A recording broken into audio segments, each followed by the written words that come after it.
Hello, I am Rosalino Vázquez López, research at the Universidad Anáhuac, Mexico. My team and I appreciate the invitation to this second edition of COVID-19 International Congress. One of my line of research that I have developed with my friend, Dr. Claudia Ferreira, a specialist on infectious diseases, is the study of immunization strategies against SARS-CoV-2 infection. It is a pleasure for us to share today the investigation entitled Immunization against SARS-CoV-2 infection worldwide, the reality of poor countries and rich countries. Thank you. Good afternoon.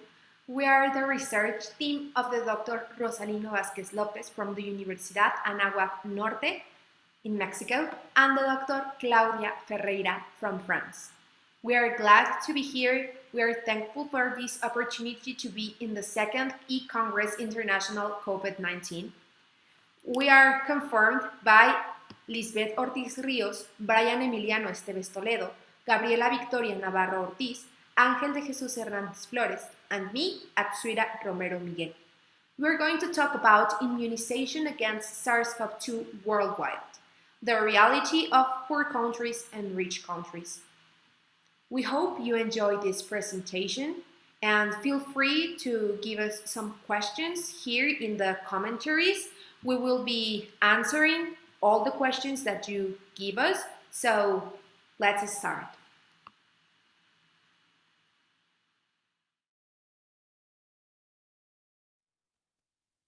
Approved vaccines. Some COVID-19 vaccines have been approved for human use and now they are being applied around the world to vaccinate the population. These are some of the companies. First, we have Pfizer and BioNTech. This vaccine is made based on a BNT162b2 mRNA, which is modified with lipid nanoparticles and nucleoside so it can codify a complete protein spike of the SARS-CoV-2 virus, and it has an efficiency of 95% with 2 doses. Then we have Moderna.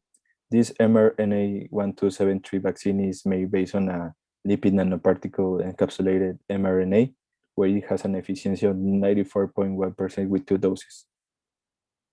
Then we have 4 companies that uses attenuated adenovirus. First, we have AstraZeneca and Oxford. This vaccine uses the vector of an attenuated adenovirus that affects the chimpanzees with an efficiency of 70% with 2 doses. Then we have the Gamaleya Institute. They are responsible for the creation of the Sputnik 5. This vaccine is made of an attenuated adenovirus, AD26 and AD5, that has the gene of the coronavirus protein spike, so they can replicate. The result of this is the efficiency of 97.6% with 2 doses.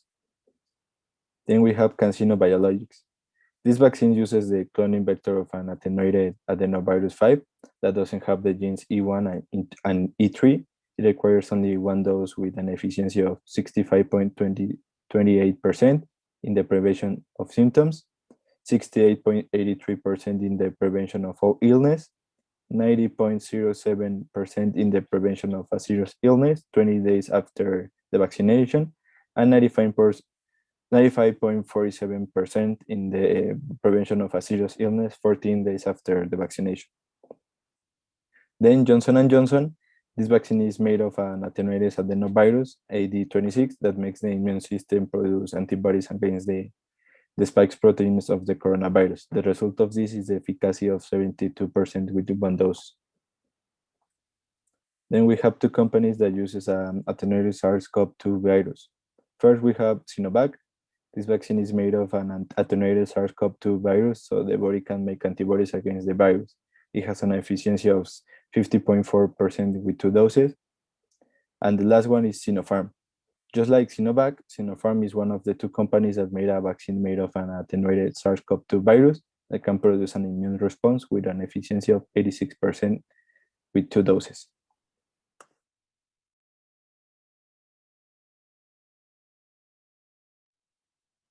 Vaccines in development. As we know, there are several COVID-19 vaccines that are being currently used, but the production and some of their features are inefficient to achieve global vaccination. Because of this, the vaccines in development might have an important role to achieve the goal. There are different types of mechanisms used on the vaccines. We have the viral vector vaccines, which use a safe virus that cannot cause disease, but serves as a platform to produce coronavirus protein to generate an immune response. The RNA and DNA vaccines, a cutting-edge approach that uses genetically engineered RNA or DNA to generate a protein that itself safely prompts an immune response. The inactivated or weakened virus vaccines, which uses a form of the virus that has been inactivated or weakened so it doesn't cause disease, but it still generates an immune response. And last but not least, we have the protein-based vaccines, which use harmless fragments of proteins or protein shells that mimic the COVID-19 virus to safely generate an immune response. As of June 15th, 2021, there are 102 vaccines in clinical trial development and 185 in preclinical development. As I mentioned before, there are important features on the vaccines that need to be considered so it can be as efficient as possible.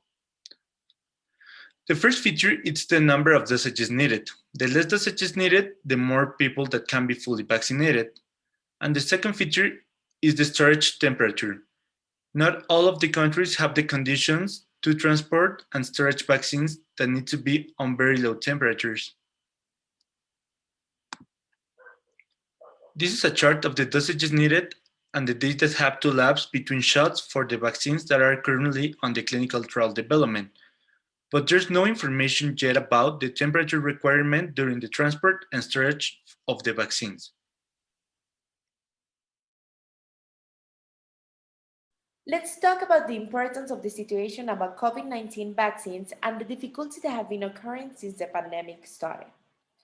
We have to be aware that the vaccines were created within a short time because of the seriousness of the illness. Although the relevance of the worldwide situation is high, we're going to be explaining the situation in Mexico. For many months, several scientists, doctors, and the Mexican government have been working on a strategy to get the most population immunized as the disease enters its critical phase. Despite the low availability of resources, they created a plan that prioritizes certain groups to assure protection and wellness of the whole population. There's currently a technical advisory group of vaccines in Mexico, made up of several experts in immunology, vaccinations, infectology, sociology, and health economics, that have been working very hard to decrease the number of deaths caused by COVID-19. The GTAB suggests the prioritization of 4 groups, sorting them by their characteristics. The first group is based on the age of the patients. The second group based on comorbidities that they might present, such as diabetes, hypertension, or HIV. The third prioritized group will be formed by children with high priority needs and disabled patients. Lastly, the behavior of the pandemic will be taken into consideration.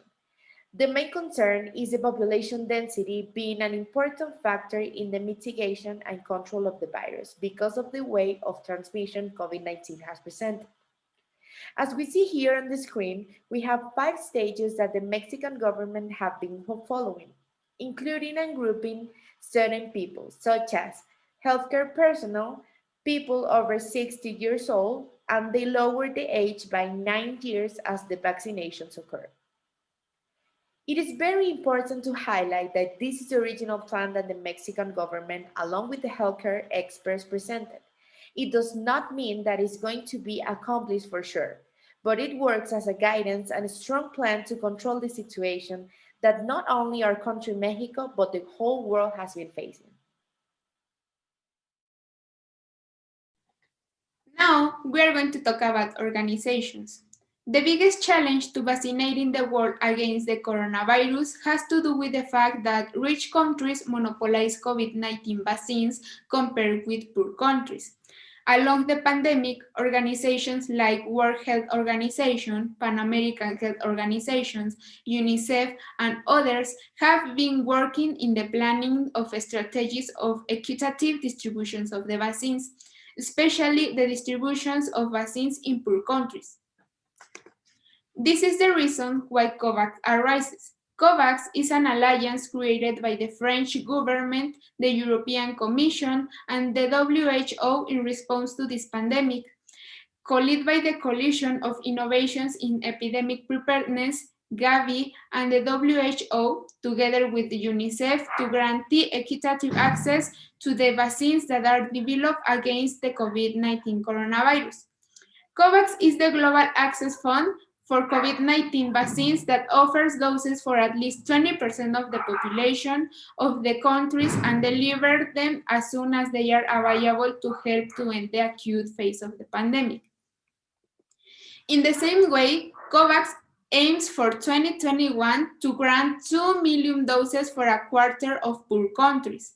The distribution scheme is led by the WHO, also involves the Global Vaccine Alliance and the Coalition for Epidemic Preparedness Innovations. But why do we need COVAX?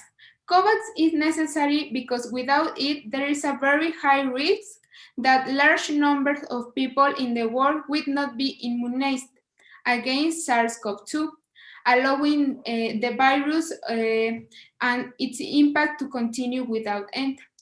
Thanks to COVAX, the possibilities of successfully developing COVID-19 vaccines and manufacturing them in the quantities necessary to ensure that the payment for this doesn't become an impediment to access to them. By joining COVAX, both the self-financing countries and the finance countries will have access to the briefcase of vaccines created. In addition, the self-financing countries will be granted sufficient doses to protect part of their population, and the financed countries will receive sufficient doses to vaccine to 20% of its population in a long term. We've talked about the types of vaccines, the development organizations, among other topics related with COVID-19. But now, we would like to share the Mexican government approach and actual state in order to broaden the perspective about vaccination and COVID-19. Currently, taking as a cutoff date June 2021, the total cases are 2,477,283 cases, 231,187 deaths, and 1,971,470 people recovered. In order to monitor the epidemiological risk, the Mexican government released a 4-step traffic light mode to return to the new normal, which means the reopening of the activities: green for the lowest risk and red for the highest, while yellow and orange will mean a medium risk. As you can see in this map, most of the country is on green with some exceptions. 19 states on green, 8 states on yellow, and 5 states on orange. As we've said, the Mexican government developed the National Immunization Program against SARS-CoV-2 virus for the prevention of COVID-19 in Mexico, published on January 11, 2021. But before this program was developed, at the beginning of the pandemic, as the cases rose, the medical resources used to treat the patients with COVID-19 were scarce, and it seemed like the vaccine was the only way to tackle down the infection curve. Therefore, on October 8, 2020, the Mexican government made an anticipated payment of $159,876,920 for the COVAX facility that guaranteed enough vaccines in order to immunize the 20% of the Mexican population, the equivalent to 51,572,200 doses. The first shipment of the vaccines arrived to Mexico on December 23, 2020. These vaccines were provided by Pfizer-BioNTech Pharmaceutics, turning Mexico into one of the first 10 countries which started the vaccination campaign against COVID-19. Nowadays, Mexico has received 64 shipments of the COVID-19 vaccine, meaning 39,676,345 doses, including different vaccines such as Pfizer-BioNTech, AstraZeneca, Sinovac, CanSino Biologics, and the National Investigation Center of Epidemiology and Microbiology, Gamaleya, plus the ones packed at Drug Mix Laboratory here in Mexico, giving a total of 44,221,655 doses, of which 40,031,327 doses have been applied to the Mexican population. This means that 31.98% of the Mexican population has been vaccinated, meaning that the goals presented on the National Immunization Program were not accomplished. On the other hand, it's important to highlight another aspect, which is the development of Mexican vaccines against COVID-19. There are 5 vaccines being developed in Mexico by different universities and organizations, but there is a lack of a national program for vaccine development. So, the National Secretary of Exterior Relationships made a consortium with AMEXIC, which stands for Mexican Agency for the International Cooperation and Development, overseas entities, and private organizations. Nevertheless, the resources are not enough. So some projects develop donation campaigns in order to continue the preclinical trials for developing these vaccines. Although there are 5 projects in development, only a few projects have public information, which are listed as follows with some characteristic of each one. The first one is the one being developed by the Autonomous University of Querétaro.